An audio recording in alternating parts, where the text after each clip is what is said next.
सोनिका, बेटा तू अभी भी सोफे पर ही बैठी हुई है, जबकि मैंने तुझे बताया था कि तेरी नंदे आ रही हैं। तो अब घर को जरा साफ करके उनके लिए कुछ खाने को अच्छा सा बना देना।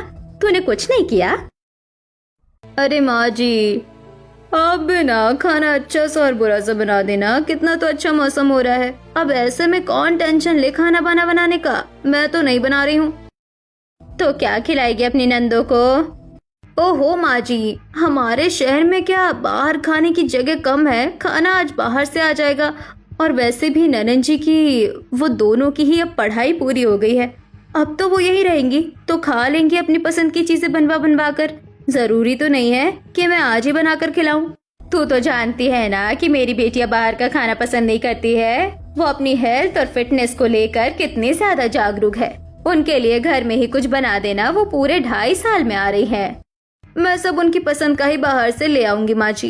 अब ज्यादा मेरा दिमाग न खराब कीजिए, मुझे बच्चों को स्कूल से भी लेने जाना है। अच्छा ठीक है। सुनिए, मुझे आप 1 किलो दूध और थोड़े चावल लाकर दे दीजिए, मुझे खीर बनानी है। खीर? अचानक ये खीर बनाने कहाँ से आ गई? वो सुना है कि आज मानसी और मनीषा पढ़ाई करके वापस आ रही है।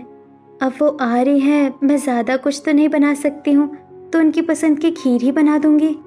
मानसी और मनीषा आ रही हैं? तुम्हारा सोचना गलत नहीं है, लेकिन अनुजा तुम तो खुद ही शादी के कपड़े सिल रही हो, फिर उस सब से हाथ रोककर तुम कैसे बनाओगी? कोई बात नहीं है राम जी, मैं किसी तरह एडजस्ट कर लूंगी। अब रिश्तों से दामन थोड़ी ना छुड़ाया जाता है। अनुजा की बातों को सुनकर राम मुस्कुरा दिया, जिसके बाद अनुजा और राम दोनों ही मनीषा और मानसी के आने के लिए तैयारी करने लगे। कुछ ही देर बाद वो दोनों आ गईं। उनकी आवाज सुनकर अनुजा दरवाजे पर निकल आई। स्वागत है ननन जी। हेलो भाभी, आप यहाँ क्या कर रही हैं? कुछ लेने आई है क्या? अब मैं क्या कहूँ, हाँ हाँ ही बोल देती हूँ। हाँ हाँ, मैं लेने ही आई थी। चलिए बाद में ले लेना भाभी, अभी अंदर आ जाओ। हाँ हाँ, आप लोग चलो, मैं आती हूँ। हाँ, अब आप दोनों को क्या बताऊं कि क्या हुआ है। अनुजा ऐसे बोलकर अपने घर में अंदर आ गई और उसकी नंदे अपने बड़े घर में चली गईं। अनुजा और सोनिका दोनों देवरानी जेठानी थी, जिसमें अनुजा छोटी बहू और सोनिका घर की बड़ी बहू थी। अनुजा को सोनिका ने चालबाजी से घर से निकाल दिया था, जिसके बाद अनुजा सास ससुर के घर के पास ही एक छोटे से घर में अपने पति और बच्चों के साथ रह रही थी। ये क्या, हमारी आवाज सुनकर भी कोई बाहर नहीं आया? माँ कहाँ हो माँ? अरे अरे, मेरी बच्ची आ गई। आओ आओ मेरी बेटियां, आओ आओ मनीषा और मानसी। बहू, कम से कम अपनी जगह से उठ तो जा, तेरी ननद आई है। उठने से क्या होगा, आप पानी ले आओ ना। अच्छा, एकदम सुस्त है ये, अपनी जगह से उठ भी नहीं रही है। गंगा को गुस्सा तो आ रहा था, लेकिन वो कुछ बोली नहीं और अपने बेटियों के लिए खुद ही जाकर पानी लाई। जिसके बाद, बेटा तुम लोग थक गई होंगी ना, जाओ अपने कमरों में जाओ। मैंने तुम लोगों का कमरा साफ कर दिया है, तो वहाँ आराम से बैठो। जब खाना लग जाए मैं बता दूंगी। ठीक है माँ। दोनों बहनें अपने कमरे में चली गईं, जिसके बाद वो फ्रेश होने लगीं। ऐसे ही सोनिका के बच्चों के स्कूल से आने का वक्त हो गया। सोनिका उन्हें गाड़ी से लेने चली गई। बारिश आ रही थी और ऐसे में, बच्चों, आज का दिन स्कूल में कैसा गया? बहुत अच्छा था माँ, हम लोगों ने तो आज बहुत मजे किए। माँ देखो, वो गरीब हमारी गाड़ी की साइड में चल रहे हैं और भीग भी रहे हैं। ये तो राजू और पिंकी है। अच्छा है, ये इसी लायक है। ऐसे ही गंदे पानी में डूब मरना चाहिए इन्हें तो। अभी देखो मैं इनके ऊपर कैसे पानी उड़ाती हूँ।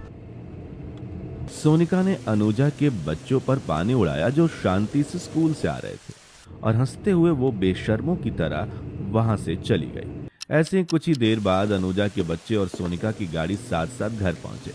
भाभी, बच्चों को ले आई है? ये क्या, भाभी बच्चों को ले आई और अनुजा भाभी के बच्चे ऐसे कीचड़ में सने हुए आ रहे हैं? इन्हें ये गाड़ी में नहीं ला सकती थी? हाँ पता नहीं क्यों, और अनुजा भाभी बड़ी उदास सी अभी घर के बाहर भी तो खड़ी हुई थी ना।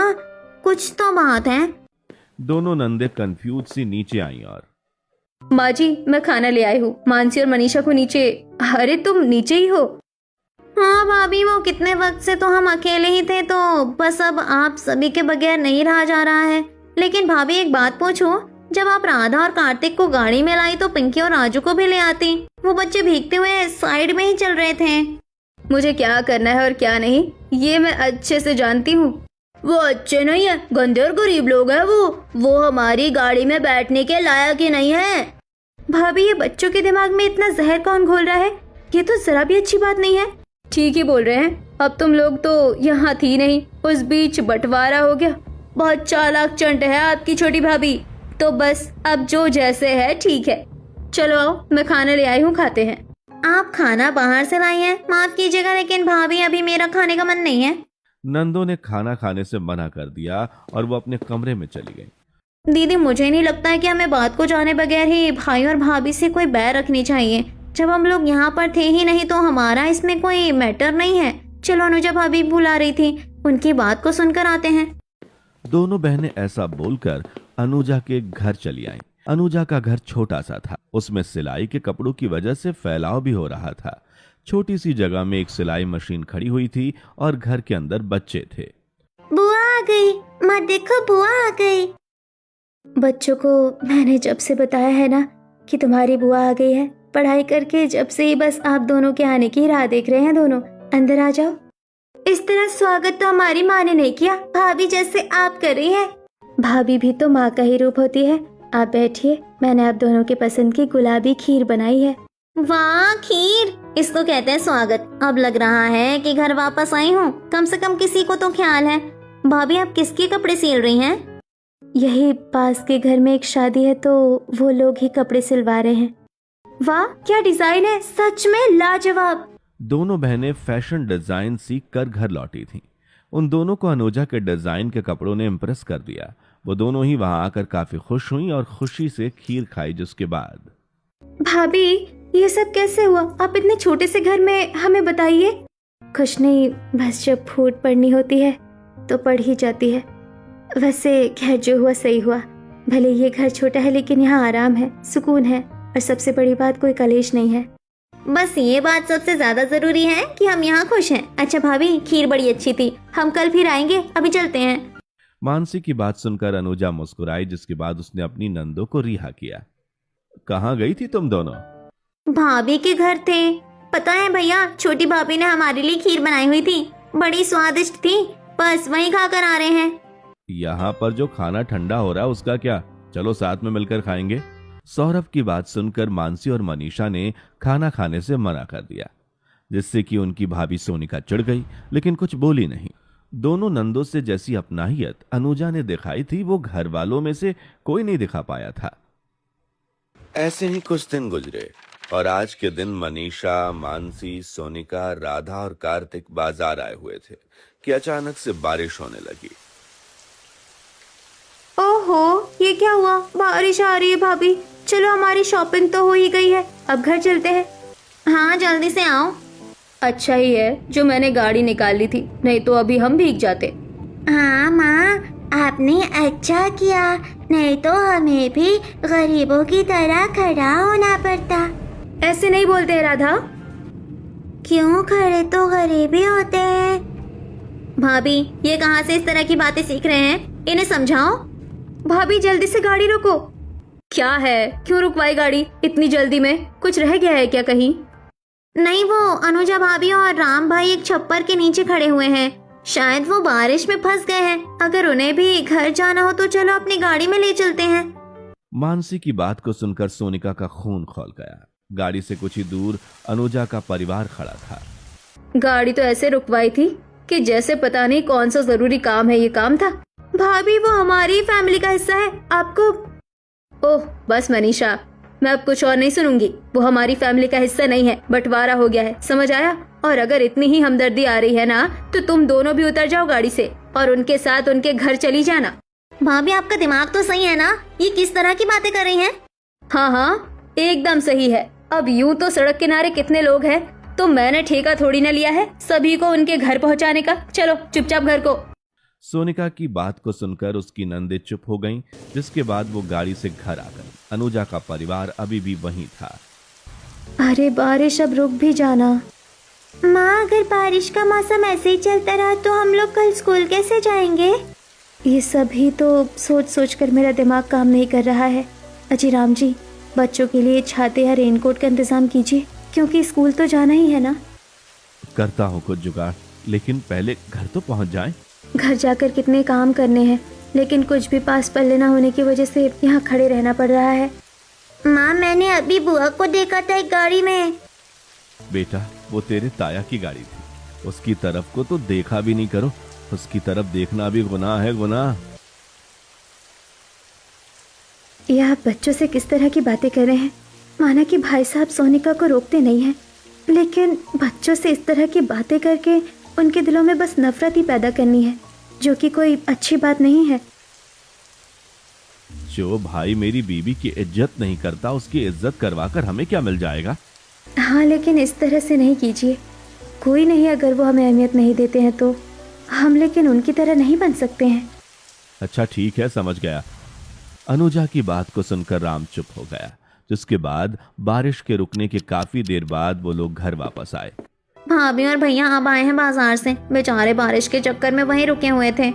पता नहीं भाभी को भी किस बात की जलन है। अनुजा भाभी की तरफ से तो कुछ भी दिखाई नहीं देता है। मानसी और मनीषा को समझ में आ रहा था कि घर में जो कुछ भी हो रहा था उसके पीछे की वजह अनुजा नहीं थी, लेकिन वो किसी से क्या कहती। ऐसे ही 1-2 दिन और गुजरे। इन 2-3 दिनों में रेगुलर बारिश हुई थी, जिसकी वजह से अनुजा के बच्चे स्कूल नहीं जा पा रहे थे। आज फिर से बच्चों की छुट्टी हो गई। माँ, मैम मना करती है, कहती है कि एक भी दिन की स्कूल की छुट्टी तुम लोगों का भविष्य खराब कर सकती है, इसलिए स्कूल की छुट्टी नहीं किया करो। लेकिन हम तो 3 दिन से घर में ही हैं। हाँ माँ, और जो बच्चे स्कूल नहीं जाते मैम उनसे फाइन भी लेती है। हाँ हाँ मेरे बच्चों, मैं जानती हूँ कि क्या करना है। अभी तुम्हारे पापा आ जाए, मैं कुछ करती हूँ। मैं आ गया। राम जी, और कब तक मैं बच्चों की छुट्टी करवाऊंगी? ये लो, अब बच्चों की छुट्टी करवाने की कोई जरूरत नहीं। इससे इनके लिए रेनकोट बना दो। रेनकोट, वो भी घर में? तो क्या हुआ माँ, आप सभी के लिए इतने अच्छे अच्छे कपड़े बनाती हैं, तो क्या हमारे लिए रेनकोट नहीं बना सकती हैं? हाँ, वैसे तो बनाने में कोई दिक्कत भी नहीं है। ठीक है, मैं ट्राई करती हूँ। अनुजा ने उसी वक्त उसी पन्नी को बिछाया और उसकी कटिंग करना शुरू कर दिया। उसने अपने दोनों बच्चों के नाप के रेनकोट उस पन्नी के अंदर से काटे, जिसके बाद वो उसको सिलने में लग गई। माँ, मैं आपकी कोई मदद करूँ क्या? नहीं मेरे राजा, कुछ करने की जरूरत नहीं है, बस ये बनने वाले हैं। अनुजा ने जरा सी देर में रेनकोट काटकर बना दिए, जिनको पहनकर बच्चे बड़े खुश हुए और बाहर निकल गए। देखो माँ, मैं बारिश में नाच सकती हूँ, कूद सकती हूँ, और मेरे ऊपर गंदे पानी की छींटे भी नहीं आ रहे हैं। माँ, ये रेनकोट तो बड़ा ही अच्छा है ना तुम्हारी माँ एक नंबर की कलाकार। पूरा गरीब परिवार खुश था कि ऐसे में बच्चों को बालकनी से सोनिका ने देख लिया। और राधा, कार्तिक, अब कब तक फोन चलाने का इरादा है? जाओ बाहर जाकर खेल लो। लेकिन माँ, बाहर तो बारिश आ रही है, अगर हम बाहर गए तो भीग जाएंगे, इसलिए हम नहीं खेलेंगे। बारिश आ रही है तो तुम्हारी माँ ने तुम्हारे लिए रेनकोट भी तो लाए हुए हैं ना, उनका क्या अचार बनाना है? अरे बहू, बच्चों के मन की बात है। हाँ, अगर उनका मन नहीं है जाने का तो नहीं जाने दे। बाबा, अगर आपकी सीख पर चली तो इनकी आंखें बदलवानी पड़ जाएंगी। अब कुछ देर को ये बाहर खेलेंगे। सोनिका ने अपने बच्चों को जबरदस्ती रेनकोट पहनाए और उन्हें बाहर भेज दिया। जैसे ही बच्चे बाहर आए तो पिंकी और राजू को देखकर उनसे बहस करने लगे। देखो तो सही कार्तिक, गरीबों के बच्चे भी खेल रहे हैं। हाँ, गंदे गरीब। गरीब गंदे नहीं होते, अमीर होते हैं, समझ आया? क्योंकि वो बाकी बच्चों को गरीब बुलाते हैं। देख तो लो, गरीब हमें गरीब कह रहे हैं। अरे राधा, तू तो बड़ी चालाक है, कैसे लड़ाई कर रही है? क्या है सुषमा जी, बच्चों से क्यों उलझ रही हैं? अगर कुछ सुन लेंगी तो कहेंगी कि मुझे ये कह दिया और मुझे वो कह दिया। अरे तू कितनी बदतमीज है, एक तो अपने बच्चों को नसीहत करने से रही, उन्हें और चढ़ा रही है।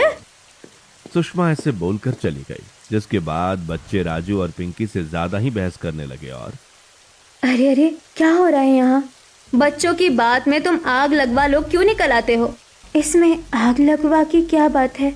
और जहाँ तक सभी जानते हैं कि आग लगवा कौन है, उस हिसाब से भाभी आप ये कहती हुई अच्छी नहीं लग रही हैं। अनुजा, क्या हो रहा है यहाँ? लो, आ गया एक और हिमायती। क्या बात हो रही है?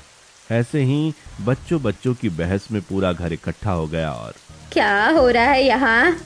माँ जी, मैं तो बस अपने बच्चों को कुछ देर को बाहर लेकर निकली थी। मुझे क्या पता था कि ये भरी बैठी होगी। देख रही हो, आते ही मुझसे बहस कर रही है। अपने घर में भी तुझसे सुकून से नहीं रहा जाता है, जो तू इस तरह से लड़ाई के बहाने ढूंढती है। बोल।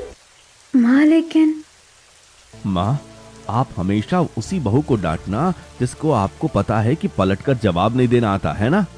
चलिए, जो कुछ भी बात हुई है उसको बस खत्म कीजिए। हर कोई यहाँ खड़े होकर हमारा तमाशा देख रहा है, ये कोई अच्छी बात है? चलिए अंदर चलिए सभी लोग। भाभी आप भी जाओ। मनीषा और मानसी सभी को समझाकर अंदर ले गए। पूरी आग सोनिका की लगाई हुई थी, जिसमें जलना बस अनुजा को पड़ा। ऐसे ही कुछ दिन और बीते और आज के दिन बच्चे स्कूल की डायरी में कुछ लिख कर लाए थे। देखो माँ, ये हमारी टीचर ने लिखवाया है। देखो ना कि ये क्या है। ये लिखा है कि स्कूल में एक बारिश की थीम पर फैंसी ड्रेस कंपटीशन होने वाला है। सभी बच्चों को बारिश के हिसाब से ड्रेस पहनना है और साथ ही सजावट वाला छाता लेना कंपलसरी है। मैं तो ना माँ बहुत ही सुंदर छाता लेकर जाऊंगी, एकदम राजकुमारी वाला।